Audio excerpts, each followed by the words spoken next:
Eu sou Lucinéia Lacerda, professora no curso técnico em administração na ETEPAC.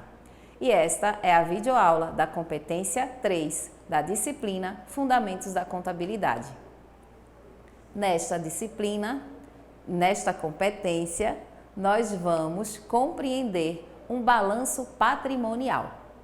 Então, o termo balanço parte da ideia de uma balança, de dois pratos, onde sempre encontramos igualdade. Só que em vez de denominarmos balança, assim como balança comercial, denominamos no masculino balanço. Na tela, nós temos uma representação do balanço patrimonial. Ele está composto por ativo, passivo. No lado do ativo, nós temos o circulante e o não circulante. No circulante, temos caixa, banco, estoque. No não circulante, imóveis e investimentos. No passivo, nós temos os salários a pagar, fornecedores, empréstimos, aluguel a pagar e o patrimônio líquido, o capital social e os lucros acumulados. Então, essa é uma representação simplificada de um balanço patrimonial. Ainda sobre o balanço patrimonial, ele vai apresentar para a empresa, para os gestores da empresa, na verdade, os bens, direitos e obrigações.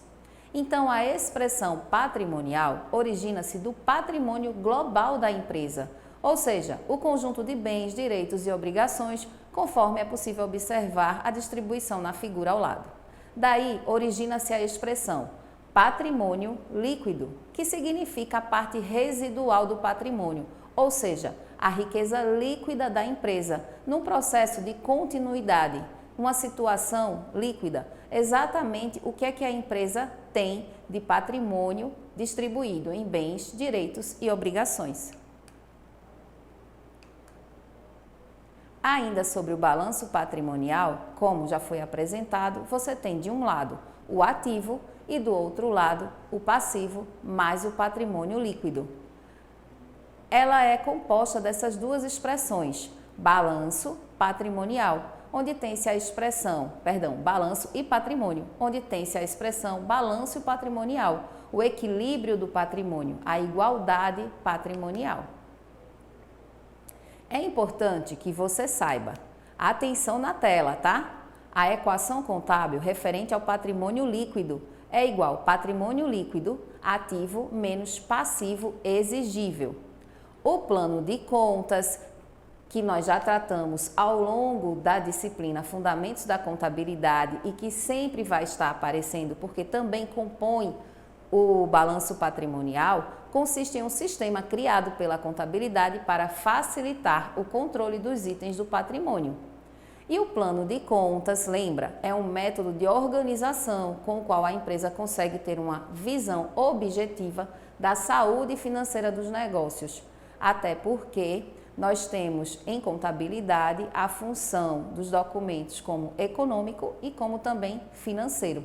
E assim conseguindo controlar as entradas e saídas do caixa sem dificuldade, por meio do plano de contas, está bem? Você ainda precisa ter em mente que no passivo não circulante e no balanço patrimonial são classificadas as obrigações que irão vencer após o exercício social seguinte, aquele do balanço patrimonial que estiver sendo levantado, como, por exemplo, os empréstimos de longo prazo, os empréstimos de sociedades coligadas, controladas, provisão para imposto de renda deferido e etc. E dentro do patrimônio líquido, as contas que configuram como reserva de capital são os valores recebidos pela empresa, que são destinados ao reforço de seu capital e que não transitam pelo resultado. Ou seja, não foi algo que a empresa produziu, comercializou, vendeu, recebeu o retorno sobre isso.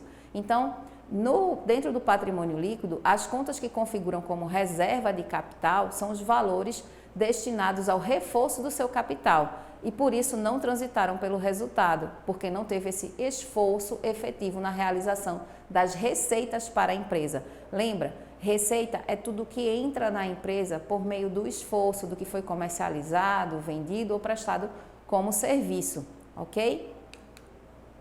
E ainda sobre o balanço patrimonial, nós temos aqui uma pequena representação do ativo, de bens e direitos. Lembra que o balanço patrimonial decorre do equilíbrio em ativo igual passivo mais patrimônio líquido, ou da igualdade das aplicações origens, que sugere a totalidade dos recursos obtidos pela entidade, proveniente da injeção dos sócios ou de terceiros, que foi aplicado para a aquisição de bens e direitos necessário à atividade econômica que ela se destina.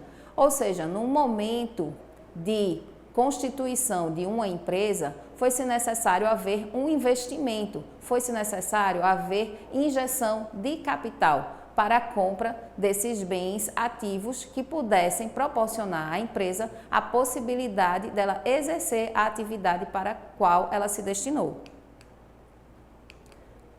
Novamente, atenção na tela. Você sabia que o demonstrativo de fluxo de caixa é um demonstrativo financeiro que se trata de um relatório contábil, onde são detalhadas todas as informações referentes à movimentação de dinheiro durante certo período? Mas por que está aqui? É um lembrete, que é um documento que também colabora para que o gestor possa verificar para onde está indo o dinheiro e também auxiliar na montagem, na compreensão do balanço patrimonial. Ainda temos a demonstração do resultado do exercício, que é um resumo das receitas e despesas da empresa em um determinado período e geralmente é utilizado para analisar o desempenho financeiro anual de um negócio. Então, o balanço patrimonial, ele possibilita as empresas analisarem sua situação econômica financeira. E as empresas devem levantar o balanço patrimonial na data do encerramento de seu exercício social, ou seja, no encerramento do exercício social é que se começa a realizar o levantamento do balanço patrimonial. E este é aquele que é considerado oficial para todos os efeitos, inclusive os legais. Por fim, no balanço patrimonial, as contas são classificadas por grupos, de acordo com a sua natureza e sob o ponto de vista monetário.